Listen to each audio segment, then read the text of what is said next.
Ah, attends, j'ai mes petites mèches là qui me gênent. Bon, par contre, ça m'écrase un peu les pommettes. Incroyable. Mais c'est incroyable. C'est grave peur. C'est flippant, hein.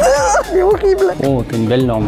Eh oh. C'est incroyable. C'est un peu terrifiant même. Vraiment, là, je suis dans Black Mirror. L'Apple Vision Pro, on vous en parle depuis des mois, on en a fait des tests, des vidéos, des articles, des tutos, mais il nous manquait quand même une chose hyper importante, c'est votre retour. Parce que l'Apple Vision Pro n'est pas sorti en France, et comme il n'est pas sorti en France, vous ne pouvez pas le tester, vous ne pouvez pas l'acheter, vous ne pouvez pas nous dire ce que vous en pensez. Alors on a eu une idée, on a fait venir des lecteurs et des lectrices chez nous, et on leur a demandé de nous donner leur première impression sur le casque d'Apple. Alors est-ce que le Vision Pro est un appareil qui préfigure le futur? C'est ce qu'on va voir avec leur témoignage. Ça va être un montage avec tout le monde. Comment dire? Attends, je cherche mes mots. J'ai toujours été très déçu. Je vais dire plein de bêtises.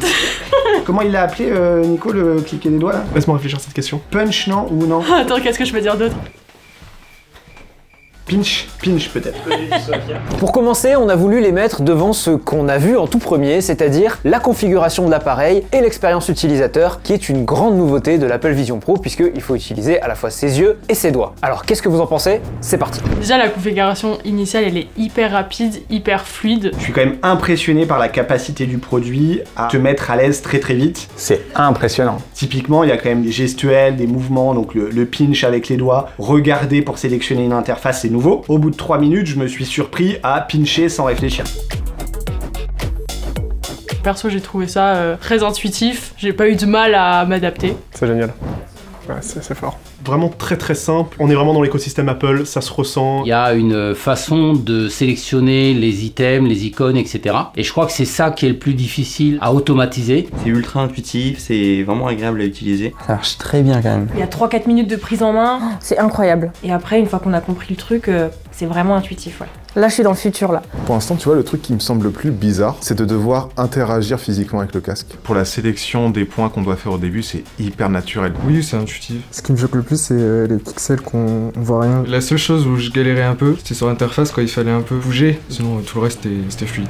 Intuitif, UX moderne, bluffant, tout le monde vous a fait le petit signe des doigts là. On pense à l'époque du smartphone où on imaginait que personne n'utiliserait de smartphone avec les doigts et qu'il fallait absolument un stylet pour utiliser un smartphone. C'était faux, Apple a prouvé le contraire avec les iPhones. Maintenant, avec le Vision Pro, on passe d'un monde où la réalité virtuelle se contrôle en majorité avec des manettes à un monde où on contrôle avec les yeux et non pas la tête et avec les doigts. Et ça, c'est quand même une belle évolution de ces interfaces, mais elle n'aurait aucun sens si il n'y avait pas des écrans derrière qui permettaient de faire en sorte que le Vision Pro soit de la réalité mixte qui permettent de se sentir comme dans le réel. Alors qu'est-ce que ça vaut ces écrans?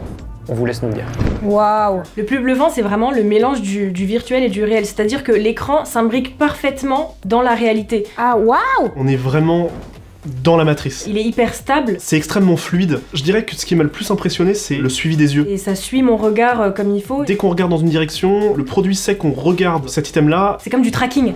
Le tracking est super bien fait, je trouve. C'est fluide, c'est simple, c'est vraiment extraordinaire. C'est fou. C'était impressionnant en fait. Il y a un peu ce côté Black Mirror qui fait presque peur quoi. En qualité d'écran et le mix avec la VR, la transparence, etc. La quali est ouf. J'ai pas le souvenir d'avoir vu ce niveau de qualité là. Il y a un petit côté freeze quoi, notamment quand tu bouges les yeux un peu rapidement. T'as un léger lag dans le casque, mais en fait si tu fais la même chose sans casque, bah c'est flou hein, en vrai. Déjà là, c'est waouh quoi. Franchement. Mais c'est incroyable. Après, la qualité était quand même assez folle. Trop stylé. On sent que la reproduction des couleurs est pas au niveau. Je trouve que c'est un petit peu plus terne, que les couleurs sont un petit peu altérées par rapport à la réalité. T'as pas de dimension de 3D et je trouve que les panoramas sont peut-être pas assez pixelisés. C'était un test que je voulais faire parce qu'avec un Quest 3 par exemple, j'arrive pas bien à lire le contenu de mon iPhone et là c'était vraiment assez bluffant, je dirais même. C'est quand même c'est chaud hein. T'as vraiment l'impression d'y être. Je me suis surpris d'avoir une ou deux fois le vertige alors que je suis assis sur une chaise quoi. Ah ouais, franchement c'est chaud. Oh les tours là, t'as l'impression d'être en hélico. J'ai presque eu le vertige quoi. Ça me l'avait jamais fait pour le coup avec les casques type Quest. Ok, donc vous êtes quand même bluffé par les écrans du Vision Pro, c'est normal, ce sont des écrans extrêmement bien définis, hein. Vous ne voyez pas les pixels, même si parfois vous regrettez un petit peu qu'il y ait du motion blur, qu'il y ait du flou quand vous bougez. En tout cas, sur les écrans, Apple vous a satisfait et vous avez l'air d'avoir apprécié l'expérience. Mais bon, c'est marrant d'avoir une technologie, mais ça sert à rien si on ne fait rien dedans. Alors la première chose qu'on a voulu vous montrer, c'est le multimédia. La VR, c'est aussi la promesse d'avoir des écrans immenses qui ringardisent tout à la fois votre téléviseur et votre iPad quand vous êtes en vol ou en train. Apple, ça, le sait extrêmement bien et a prévu des expériences un peu ébouriffantes dans son casque. Mais bon, est-ce qu'elles tiennent leurs promesses? À vous de nous le dire. Le grand écran, c'est incroyable. Pour regarder un film et tout chez soi, c'est assez ouf. Le plus choquant, en fait, c'est vraiment le fait que déjà on puisse rapprocher ou non l'écran. Attends, comment on fait encore pour le reculer? Mais là, je suis au ciné, là. Clairement. On peut vraiment élargir l'écran pour qu'il soit comme au ciné, quoi. On a vraiment l'impression d'être dans une salle de cinéma et qu'il y a un écran géant devant nous. J'ai vraiment l'impression d'être au ciné, là. Il y a même un sol. Et en plafond. L'expérience que j'ai vécue était extraordinaire. Le côté, je rentre, je suis au cinéma, quoi. C'est fou. C'est incroyable. Ok, là pour le coup, tout le monde a l'air d'accord. Le casque Apple Vision Pro est un casque pensé pour le divertissement. Mais peut-on en dire autant sur une journée de travail complète? On a posé la question à nos invités et voici ce qu'ils nous ont répondu.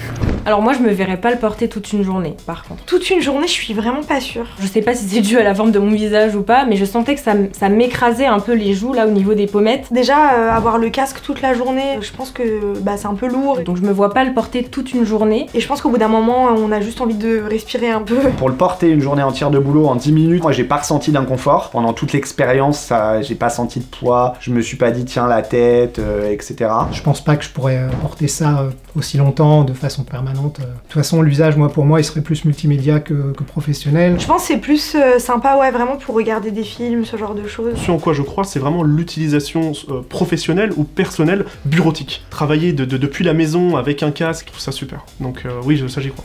Ah non, non.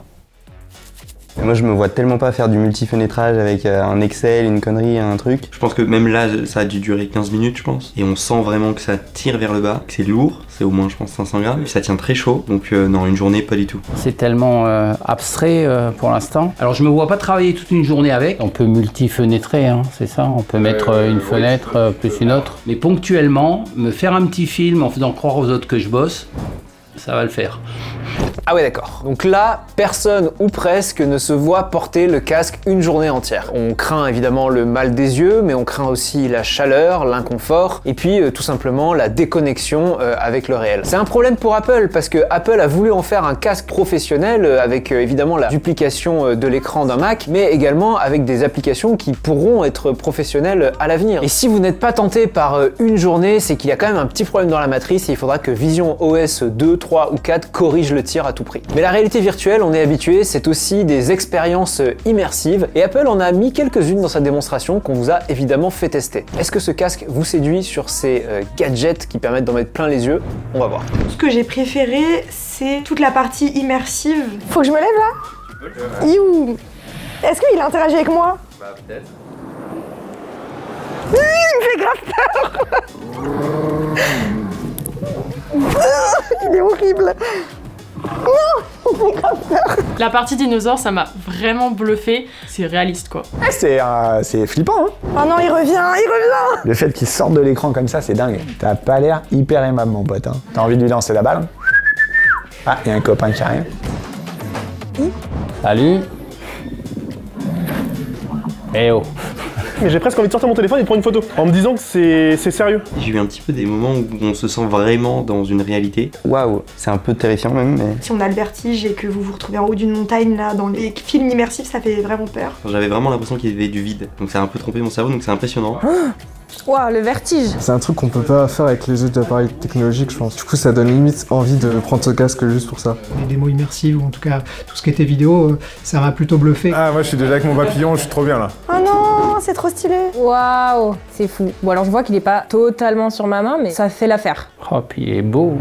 Là, il y a du bon. On l'avait vu dans notre vidéo, Apple sait complètement bluffer les gens avec ses 3D, ses modèles, son immersion qui, à certains et certaines d'entre vous, a même donné le vertige. On est vraiment dans une immersion qui est totale et qui marche plutôt bien malgré le champ de vision un peu limité. Donc c'est top, on voit que le produit répond à sa promesse et comme dans la pub, hein, je cite. Maintenant, j'ai envie de dire que au-delà des expériences, au-delà de ce que vous en faites, il y a comment on vous perçoit et on sait que ça peut être un frein à l'acceptation sociale. C'est quand même quelque chose qui est important important de savoir être à l'aise avec une technologie et de ne pas avoir le regard des autres en permanence en train de vous juger. C'est déjà assez dur comme ça quand on n'a pas un casque. Est-ce que vous pensez que l'Apple Vision Pro va pouvoir être un outil du quotidien, que ce soit au bureau, dans la rue, chez vous, etc. C'est la question qu'on vous pose et voilà ce que vous nous répondez.